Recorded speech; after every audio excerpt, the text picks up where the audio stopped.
Local 4 News starts now with a breaking news alert.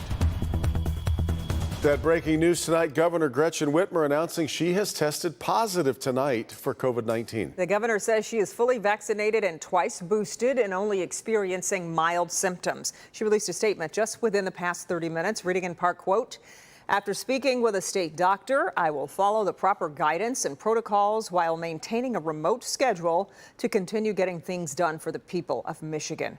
Following standard protocol, all my close contacts from today will be informed."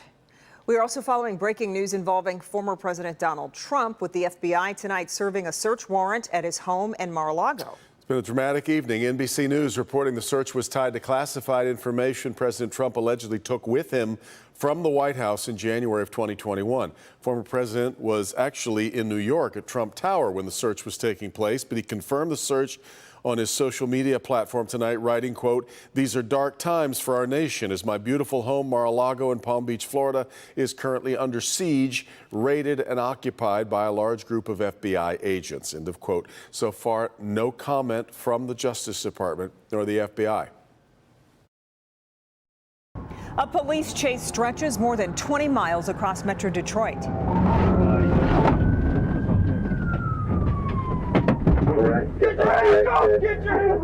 The suspect crashing his car off I-94, but that's only the beginning of what happened.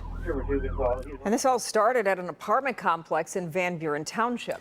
Turned into a chase onto I-94 that went then into Detroit. Pamela Osborne live in Van Buren Township tonight with what we're learning about the suspect and what led to all of this. Pam.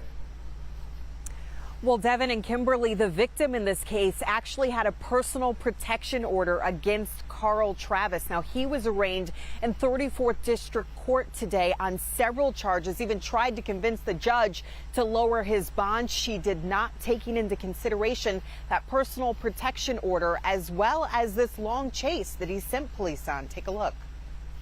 You tell her to get in the car and somebody's going to shoot her in the face. This urgent call for help came from the Waverly on the Lake apartments in Van Buren Township on Friday night. Please hurry up, man, please. Moments earlier, a man who police identified as Carl Travis showed up at an apartment his ex-wife was at, attempting to drag her out by her hair to his car, prompting this call and chase. Daddy, go police here. Thank you, God. Thank you, God. Van Buren Township police responded quickly. Travis jumped into this SUV and took off.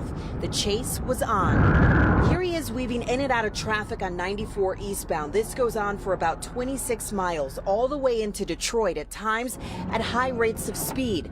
Eventually, Travis crashes and takes off running. Body cam video picks up where the dash cameras left off. Stop! At one point, the officer chasing after him tases him. Travis keeps going. Get your hands up! Get your hands up! According to investigators, the woman Travis attempted to abduct had a protection order out against him. Judge Lisa Martin set bond at $500,000. This was Travis's reaction to that after hearing all of the charges filed against him. I mean, why is my bond that high? And the prosecutor in this case actually wanted an even higher bond for Travis, who has access to money, she said, through his business. Now, he has been charged with a variety of things like domestic violence, reckless driving, as well as fleeing and eluding. All of these charges compounding, could be even worse if he's convicted, because he is a fourth-time offender. Reporting live in Van Buren Township, I'm Pamela Osborne, Local 4. Okay, Pam, thank you. Well, it's something we've all been waiting for, and that's a break from this humidity. And a little sticky for some. Kim Adams tracking some showers out there on our Exact Track 4D radar. Kim? Well, we still have some showers down to our south, but these are all going to be out of here within the next hour. And leaving behind this cold front will have really nice temperatures and dew points, so you are going to start to feel some relief from that heat. But right now, let's check out the Exact Track 4D radar. Most of Metro Detroit is dry, and we're going to stay that way for quite a while. So let's zoom in down here, and you can see right along I-75, if you're headed down toward Toledo, you're going to run into a few showers. Heavy rain, nothing severe. We don't expect anything to be severe. We'll zoom you back out here so you can take another look. And again, most of Metro Detroit is completely dry. But the big question, when are we going to feel that relief from the humidity? And the answer is by the time you wake up tomorrow morning. 67 degrees with partly sunny skies at 8 a.m. By the noon hour, we're in the low to mid 70s, 78 at 4 o'clock, and we stay dry tomorrow. But as you know, all good things never last here in Metro Detroit, so I'll have your 7-day forecast coming up in a little bit. All right, Kim. An amazing night on West Grand Boulevard at Hitsville, USA, as the Motown Museum showed off phases 1 and 2 of the big expansion with some legendary guests and a massive donation. Mara McDonald live at Hitsville, USA. A lot of people don't realize what's been happening on the boulevard is more than just that iconic blue and white house right now, Mara. Devin, that's right. Let me show everybody. You see the museum, but take a look all the way down the stretch. Do you see all the uplighting at these homes? The big plaza out here.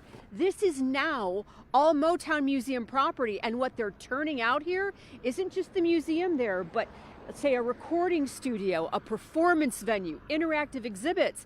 It's pretty incredible.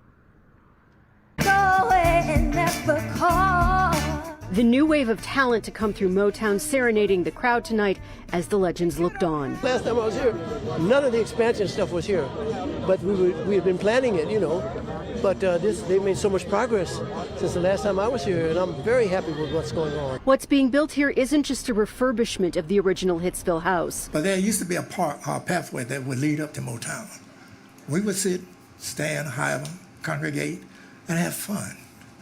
But it's even more fun to see everyone coming to see what's being built. But an entire campus to usher in the next generation of talent. This glorious institution, this edifice of enlightenment, this abbey, filled with sacred texts and hymns, enshrined behind beautiful blue walls, was made for each and every one of us. Celebrating the completion of phases 1 and 2 of the new Motown campus. So much new and so much to celebrate, but the crowd was captivated the most by Smokey's stories. Dr. Martin Luther King came here, and we were in Barry's office. He said, I came here because I want to record on Motown. I have a speech that I'm going to do. I have a dream. I've got sunshine. The plans here are ambitious. They have a matching price tag, $50 million. Not to just refurbish a memory, but create something new.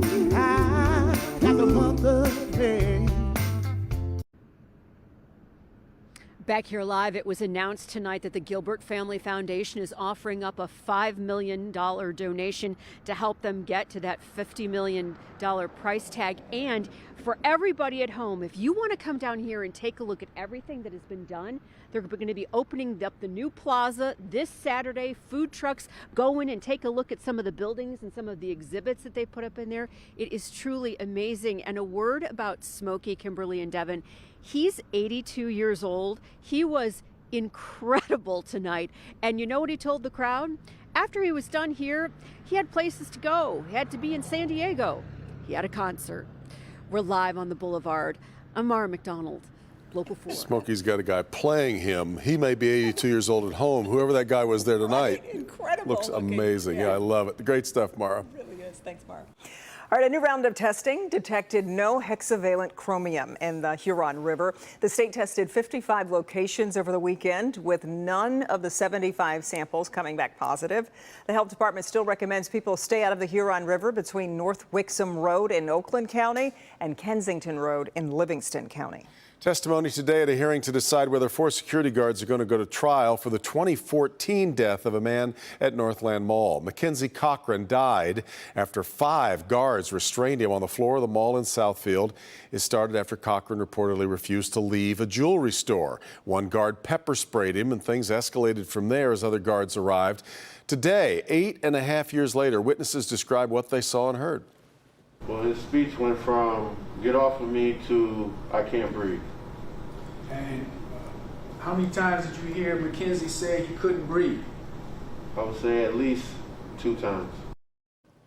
One of the guards has since passed away, but the other 4 are charged with involuntary manslaughter because last year prosecutor Karen McDonald decided the case deserved another look. The prosecutor at the time, Jessica Cooper, decided not to bring any charges, so this preliminary hearing goes on. It'll continue in October.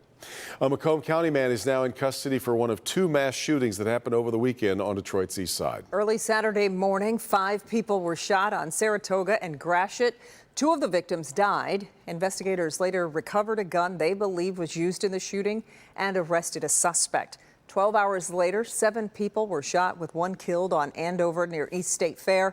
Right now, police do not have a suspect in custody. Chief James White released a statement today saying the 2 mass shootings were isolated and not random, and that there is no threat to the community. Just hours, the second trial for the 2 men accused of crafting a plan to kidnap Governor Whitmer will get underway in Grand Rapids. Tomorrow is day 1 of jury selection of the retrial of Adam Fox and Barry Croft Jr. Their first trial earlier this year, of course, ended in a mistrial when a jury could not reach a unanimous verdict. That jury acquitted 2 other men who had been charged. The retrial will once again focus on recorded conversations, text messages, and social media posts.